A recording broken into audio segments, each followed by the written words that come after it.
जी बिस्मिल्लाहिर्रहमानिर्रहीम। जनाब मैं आज आपको दिखाता हूँ, बताता हूँ कि तहरीक लब्बैक या रसूलल्लाह में सादगी आजिज़ी तो है। ये जनाब हमारा कंटेनर है पाकिस्तान बचाओ लॉन्ग मार्च का।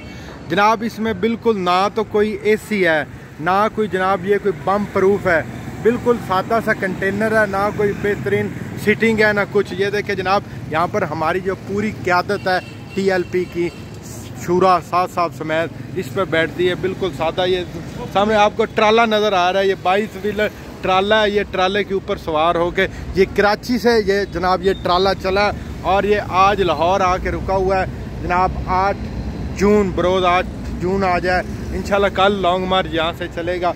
ये बिल्कुल सादा ट्राला है, कोई एयर कंडीशन नहीं, कोई बम प्रूफ नहीं। सादगी तो है ना फिर हमारी क़यादत में। ये तो बाबा जी भी कहते थे और अमीर मोहतरम ने भी ये सब कुछ करके दिखाया। बिल्कुल ये ओपन ट्राला है